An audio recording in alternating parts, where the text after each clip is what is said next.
madakan harita keneh gerak, harita keneh usik. Berarti nama hiji tah. Faqala lil maliki lajeng bae Syekh Nopal Hawari nyarios ka raja, mur abaka wa mar'ataka ayyakhudha kullu wahidin udwan.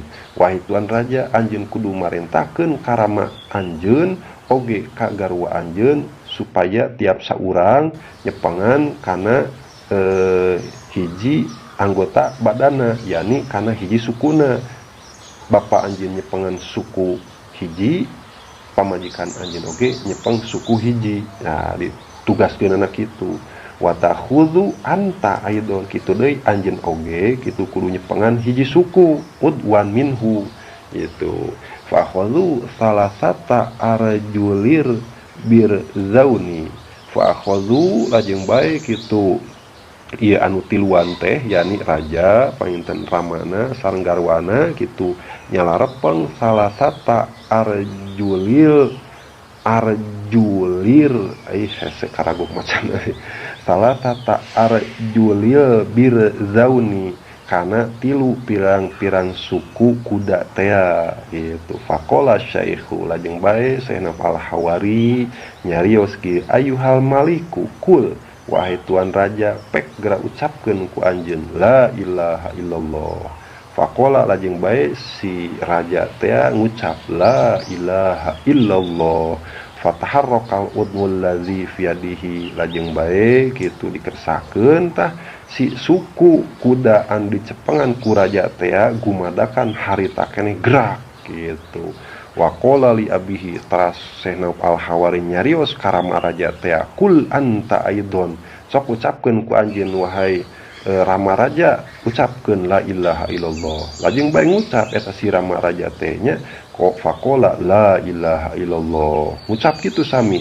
Fataharraqal udul ladzi fi yadihi, kitu deui suku kuda anu dicepengan ku rama na raja teh oge sami gerak.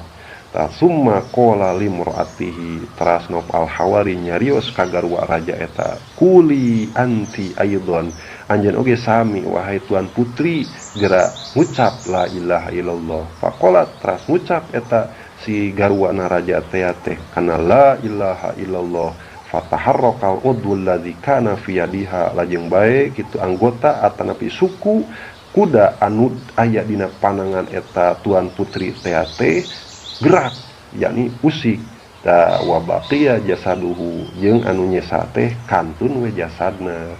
Berarti kitu tilu opat suku eta kuda teh parantos tiasa gerak usik gitu, tapi teu acan hirup sadayana sabab jasadna mah masih keneh naon gitu henteu usik, masih keneh teu acan tiasa gerak. Faqala syaikhu, lajeng bae ngucap eta raja teh non Syekh Nopal Hawari teh mur qaumaka ayyaqulu jami'an, wahai tuan raja wayahna anjeun kudu marentahkeun ka kaum anjeun supaya kaum anjeun atanapi rakyat anjeun teh sakabehna maca babarengan kana ucapan la ilaha illallah. Lajeng bae ku raja eta diparentahkeun we sakabeh rakyat jeung kaumna teh nya. Lajeng bae faqalu, lajeng eta sakabeh kaumna atanapi rakyatna teh ngucap la ilaha illallah. Tah saparantosna kitu faqomal birzaun, lajeng bae eta si birzaun atanapi si kuda Turki teh ngadak-ngadak harita keneh bisa ngadeg cengkat eta mah nya biiznillahi taala, hirup kitu kalawan Allah izin Allah taala. Wa nafadho nasiyatahu, lajeng bae kitu Nopal Hawari niup kana embun-embunan eta kuda teh. Fata'ajabu min zalika, sadayana anu hadir eta mah bade ayeuna ti pihak kerajaan oge ti pihak ayeuna rakyatna ngaraos heran ngaraos kaget tina eta kajantenan. Ya ini mangrupikeun gitunya istilah teh karomah gitunya anu timbulna ti Nopal Hawari teh. Wa aslamu jami'an, lajeng bae gitu sadayana anu hadir di dinya lebet Islam ku berkah hebat dina dakwahna Sayyidina Nauf al-Hawari. Tah sakitu kisah anu aya dina kitab Al-Mawa'idul Usfuriyah karya Hadratus Syekh Muhammad bin Abi Bakrin al-Masyhur bi Usfuriyin rahimahullah ta'ala. Tanamung anu kedah diuningakeun oge ngeunaan masalah aslamu jami'an wa aslamu jami'an jeung bae arasuk Islam itu jama-jama bari sakabehna anu kedah dipahami teh ngeunaan masalah aslamu di dieu Islam. Nah, apana ari kaum Nabi Isa mah apana Nasrani kitu. Berarti dia disebutkan Islam. Tah anu kedah dijelaskeun di dieu ngeunaan masalah al-Islam aya dua makna. Islam makna anu kahiji nyaeta makna secara umum.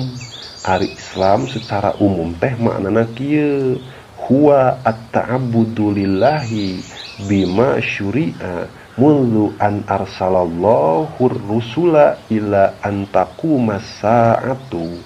Maknana kieu sakur-sakur anu nyembah ka Allah Ta'ala sesuai sareng syariat anu dicanda ku para rasul tikawit ngutusna Allah Ta'ala ka para rasul dugikeun ka yaumul kiamah eta kasebabna Islam.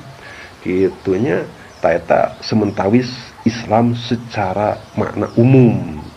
Jadi sakur-sakur kaum atau umat hiji nabi itu anu nuturkeun kana ajaran nabina eta kasebatkeun Islam sadayana we eta makna secara umum. Tah anapun Islam secara makna khusus yakni ba'da bi'tsatin Nabi Muhammadin sallallahu alaihi wasallam. Tegasna ayana agama Islam secara khusus teh nyaeta sabada diutusna Kanjeng Nabi Muhammad sallallahu alaihi wasallam. Naon tangna kitu? Margi tikawit diutusna Kanjeng Nabi Muhammad sallallahu alaihi wasallam, maka secara otomatis eta agama Kanjeng Nabi teh nyalin atanapi mupus sadaya agama sareng ajaran atanapi syariat nabi-nabi anu tipayun kantos berlaku. Jadi fasol manit taba'ahu musliman, maka jadi sahabat jalma anu nuturkeun kana ajaran Kanjeng Nabi Muhammad jadi sebagai muslim. Wa man khalafahu laisa bimuslimin, sahabat jalma anu nyulayaan ka Kanjeng Nabi Muhammad sallallahu alaihi wasallam maka eta jalma teu kasebutkeun muslim. Tafa'atba'ur rusuli muslimuna, maka ari pirang-pirang pengikut para rasul eta sadayana kasebatkeun muslimun fi zamani rusulihim dina zaman pirang-pirang rasulna. Gambaran kieu diwincik mah fal yahudu, mangka ari kaum Yahudi eta muslimuna pirang-pirang jama muslim keneh di zaman saha fi zamani Musa alaihi salatu wasalam, dina zaman Kanjeng Nabi Musa alaihi salatu wasalam. Kitu deui wan nasoro jeung kaum Nasrani eta teh muslimuna sadayana ge muslim fi zamani Isa dina zaman Kanjeng Nabi Isa alaihi salatu wasalam. Tah wa amma hina bu'itsa, anapun dina nalikana ayeuna diutus saha an-nabi Kanjeng Nabi Muhammad sallallahu alaihi wasallam fakafaru bihi, mangka kitu lamun teh mah eta jama-jama anu tadina penganut Nabi Isa, anu tadina pengadut ayeuna Nabi Musa misalkeun nanya nolak kana ajaran Kanjeng Nabi Muhammad sallallahu alaihi wasallam falaisu bimuslimina, mangka maranehanana geus teu kasebutkeun muslim deui, balik tak kafir. Anu sebutkeun naon kafir kitabi teh gitu. Margi jelas gitu wa hadzal dinul islamiyyu wa dinul maqbulu indallahi taala. Ari agama nyaeta agama Islam anu mana ieu agama teh nyaeta agama anu baris ditarima ku Allah Ta'ala, tur agama anu diridwan ku Allah Ta'ala. Inna dina indallahil Islam, saenyana agama anu ditarima ku Allah nyaeta agama Islam. Inna dina indallahil Islam, saenyana agama anu sampurna nyaeta agama Islam. Inna dina indallahil Islam, saenyana agama anu diridwan ku Allah Ta'ala nyaeta agama Islam.